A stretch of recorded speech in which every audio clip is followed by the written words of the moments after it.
Bonjour, bienvenue dans une nouvelle vidéo sur ma chaîne YouTube. Alors aujourd'hui, la vidéo que je vais vous présenter va s'étaler sur 3, peut-être maximum 4 vidéos de courtes capsules. Je vais parler des modèles multiniveaux. J'ai déjà présenté des modèles similaires sur R. Aujourd'hui, l'objectif c'est vraiment de comprendre cette idée que je trouve vraiment très importante sur le plan de recherche et statistique. Alors, voici, on va prendre un exemple et je vais vous mettre le lien vers la base de données que je vais analyser dans la description. La question ici, est-ce que la popularité de l'étudiant varie-t-elle en fonction de chaque école? Alors, pourquoi c'est des modèles très intéressants? Parce que souvent, on collecte des données, par exemple, ici dans le cas des étudiants, et on a des étudiants qui sont un tout petit peu dispersés dans les écoles. Donc on n'a pas un étudiant, enfin on n'a pas un groupe d'étudiants spécifiquement dans une seule école. Donc on a fait une collecte comme ça d'une manière aléatoire et nous avons plusieurs établissements. Mais on pense rarement à cette question que je trouve vraiment essentielle.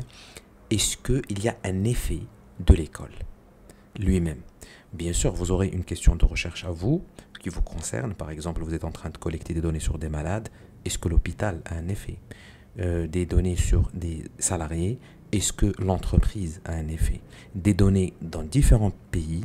Est-ce que le pays a un effet? Et je pense que souvent, franchement souvent, il y a un effet du cluster. Alors en fait, on appelle ça des clusters. Et c'est pour ça qu'on appelle ça multiniveau, parce qu'on va considérer qu'il y a un niveau 1, un niveau 2. Des fois, il y a des niveaux, un niveau 3 et un niveau 4. Par exemple, je donne un exemple simple, encore une fois, sur l'étudiant. L'étudiant, il est dans une école. L'école est dans un quartier. Le quartier est dans une ville. La ville est dans un pays. Et donc, vous voyez bien qu'il y a cette possibilité vraiment d'augmenter les niveaux. Et chaque niveau a un effet, bien sûr, parce que c'est tout à fait raisonnable. Une école qui se trouve dans un quartier pauvre n'est pas une école qui se trouve dans un quartier riche. Donc, certainement qu'il y aura un effet en fonction, bien sûr, de la variable dépendante. Alors, la question qu'on se pose aujourd'hui, c'est la popularité de l'étudiant. Est-ce que l'étudiant est populaire, c'est-à-dire il a beaucoup d'amis, il est très ouvert? Alors, il y a d'autres variables dans le modèle. On ne va pas les étudier aujourd'hui parce qu'on va commencer avec le modèle qu'on appelle le modèle 0, c'est-à-dire le niveau de base. Et avec ce modèle, en fait, on va se baser uniquement sur les ordonnées de la variable dépendante. Alors, la variable dépendante, encore une fois, je le rappelle, c'est la popularité de l'étudiant. Et voici ce que veut dire le modèle 0. Le modèle 0 veut dire que il y a deux niveaux dans ce modèle. Il y a d'abord l'étudiant, bien sûr, parce qu'il est dans sa classe. Et sa popularité va varier. Ça, c'est un modèle classique de régression.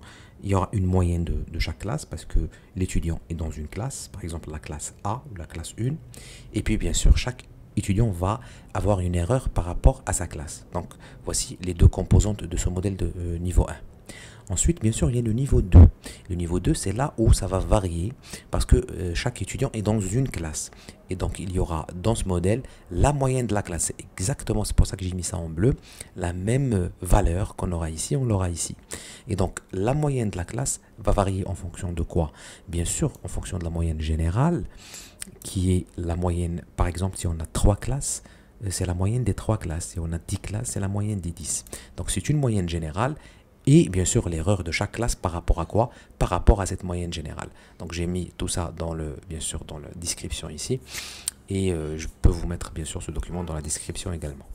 Et donc voici le modèle dans sa globalité. La popularité de chaque étudiant est fonction de quoi? De la moyenne générale, bien sûr, qui est là, juste là. Plus l'erreur de la classe J, une classe, par rapport à la moyenne générale, parce que chaque classe a une moyenne de popularité. Ça va être tout simplement la moyenne de tous les étudiants la popularité de tous les étudiants de cette classe. Et bien sûr, une erreur de chaque étudiant par rapport à sa classe. Vous voyez bien, c'est un modèle un tout petit peu complexe ici écrit, parce que, bien sûr, il faut mettre tout ça en ordre, mais l'idée, elle est très simple. On est en train juste de dire, d'abord, il y a des étudiants dans des classes, il y a la popularité qui nous intéresse, on va s'intéresser à la popularité de chaque étudiant dans sa classe et on va également s'intéresser à un effet de classe, c'est-à-dire qu'il y a une variation entre les classes. Alors le modèle 0, c'est exactement ce modèle. C'est exactement cette équation ici qu'on peut également écrire avec des symboles mathématiques. Mais l'idée, elle est très très simple. On va juste tester sur Jamovi.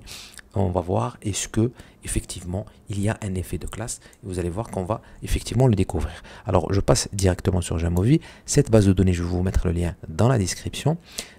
Brièvement, la première colonne, c'est exactement la colonne de la classe. Alors, par exemple, lorsqu'on trouve 1, 1, 1, 1, 1, 1, ça veut dire ce sont des étudiants ici de la classe 1. Alors, dans cette base de données, on a 1000, je crois, 2000 observations avec 100 classes. Regardez, c'est la 100e, la dernière. Alors, chaque étudiant qui se trouve dans une classe, vous voyez bien cette colonne, c'est juste la colonne des clusters, des classes. On a des valeurs ici qu'on ne va pas tester aujourd'hui. On a le sexe de chaque étudiant, ça c'est facile à comprendre. Je vais passer au top. Voilà, donc on a le sexe de chaque étudiant. On a la variable dépendante, c'est elle qui nous intéresse aujourd'hui. La popularité, donc chaque étudiant a été noté sur sa cote de popularité, bien sûr, de 1, je pense, jusqu'à 6, je crois, ou 7 plutôt. Et puis, on a l'extraversion qui est le trait de personnalité de chaque étudiant. Bien sûr, on va essayer de tester ça dans un modèle ultérieur. Donc, l'idée d'aujourd'hui, c'est juste de voir, tout simplement, est-ce que la popularité, comme le modèle que je viens de démontrer sur Word, est-ce que la popularité varie en fonction de ça, des classes? Très simple. Vous allez installer Linear Models ici. Si vous ne l'avez pas, vous passez sur Module, Jamovi Library, et vous, bien sûr, cherchez, je crois que c'est... c'est ça, c'est GAM. Alors vous faites GAM et vous allez tomber sur celui-là, celui-là, pardon, GAMLJ3. C'est les modèles linéaires généralisés. On a la possibilité, bien sûr, d'avoir une famille. Il y a beaucoup de possibilités avec ce module. Et donc vous allez tomber sur ça. Vous cliquez sur Linear Models et on va choisir la deuxième, Linear Mixed Models. Pourquoi Mixed? Parce qu'on a justement des niveaux ici. On clique dessus. Et là, on aura deux choses à glisser. La première, c'est toujours la variable dépendante. C'est très facile, c'est la popularité dans notre cas. Donc, on va la glisser ici comme variable dépendante. Et puis, regardez le cluster variable. Alors, on peut avoir plusieurs. Nous, on a une seule. C'est l'école. C'est l'école, comme je l'ai expliqué. Vous pouvez avoir l'entreprise, vous pouvez avoir pays, quartier, comme je vous ai dit, ville aussi, tout ça. Donc, ce sont des variables qui peuvent permettre justement de faire des clusters. Alors, on va bien sûr rester sur, on peut garder REML, ou bien si vous décochez ça, vous allez utiliser la maximum de vraisemblance qui est l'estimation bien sûr de base qui est souvent utilisée ici. Alors, bien sûr, rien ne se calcule à côté sur Jamovi parce que on n'a pas encore dit à Jamovi qu'est-ce qu'on veut tester. Alors, je reviens sur Word juste pour vous montrer ce qu'on va tester. Alors, c'est pas celui-là. Ouais, il est ici. On va tester justement la popularité. Est-ce qu'elle varie? Alors, c'est un modèle 0. Est-ce qu'elle varie en fonction de la moyenne générale? Et puis, une erreur par rapport à la classe. Donc, on est juste en train de voir. Est-ce qu'il y a une variation par rapport aux différentes classes? Et donc là, bien sûr, alors intercept, c'est l'ordonnée, bien sûr. On va glisser ça dans random.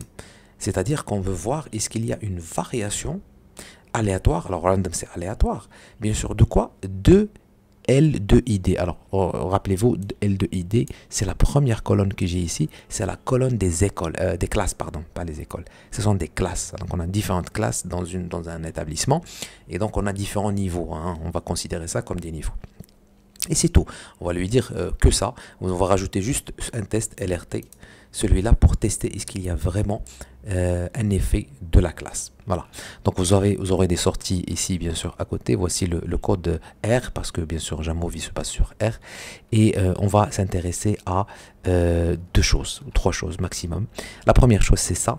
C'est le Fixed Coefficients. Alors à chaque fois, il va nous donner les coefficients fixes et juste un peu plus bas, les components ou bien les coefficients aléatoires, random.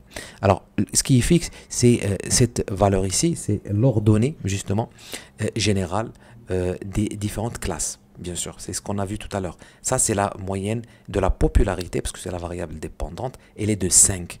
et il nous dit que cette valeur elle est significative, c'est-à-dire qu'elle est différente de 0. Ça, c'est pas intéressant à notre niveau parce que nous, bien sûr, on ne s'intéresse pas à l'effet de la popularité de manière générale. Nous, ce qui nous intéresse en tant que première étape, c'est ce qu'on a fait ici, c'est justement random, c'est-à-dire est-ce que ça varie en fonction de la classe.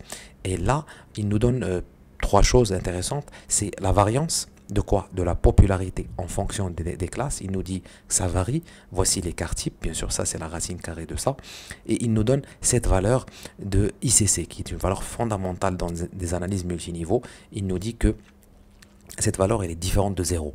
Alors 0,36, c'est pas élevé, c'est inférieur à 0,5, mais c'est une valeur qui est quand même intéressante. Si cette valeur est proche de 0, ça nous dit déjà que notre modèle ne vaut rien du tout. C'est-à-dire qu'il n'y a pas assez de variation entre les différentes classes. Et cette valeur, puisqu'à partir du moment où il s'écarte de 0, bien sûr, on la calcule comment? En prenant la variance ici et en la divisant sur la variance plus résidu plus variance.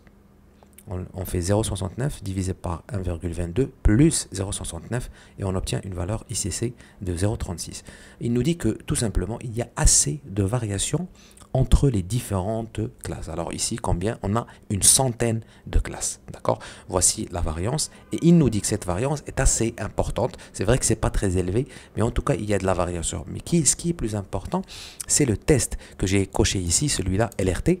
C'est un test de cette variance, justement. C'est un test de qui? De l'hypothèse nulle et que la variance elle est égale à 0 et on voit très bien ici la valeur de probabilité de ce test LRT qui est bien sûr significative. Et donc si on rejette cette hypothèse nulle d'égalité à 0, on comprend bien sûr qu'il y a une variation entre les différentes classes. Alors ce test il est essentiel parce qu'il nous dit allez-y à l'étape suivante, au modèle 1. Parce que nous, on a tout simplement testé le modèle 0 que j'ai présenté tout à l'heure. C'est un modèle où on veut d'abord savoir est-ce qu'il y a une variation de la variable dépendante, bien sûr, la popularité de chaque étudiant en fonction de la variable de cluster qui est la variable des classes. Et grâce à ces deux valeurs, à l'ICC et à la valeur de probabilité, on comprend qu'il y a assez de variations. Donc je m'arrête là pour cette première vidéo que je trouve assez déjà, on va dire, beaucoup de choses. On a discuté beaucoup, on a parlé de beaucoup de choses. C'est une vidéo essentielle, je trouve, pour ce type de modèles qui sont très rarement utilisés dans les recherches. Les étudiants ne s'intéressent pas à cet effet de niveau, à cet effet par exemple de classe, d'école, d'entreprise, de ville, de quartier, même de classe sociale, etc. Ce sont des niveaux qui peuvent vraiment avoir quelque chose d'intéressant. Première étape, c'est de tester l'ordonnée. Est-ce que ça varie, la variable dépendante, est-ce que son ordonnée varie en fonction de la variable cluster? On a découvert que ça varie, donc on peut passer à l'étape suivante. C'est ce que je vais essayer d'expliquer dans la vidéo prochaine.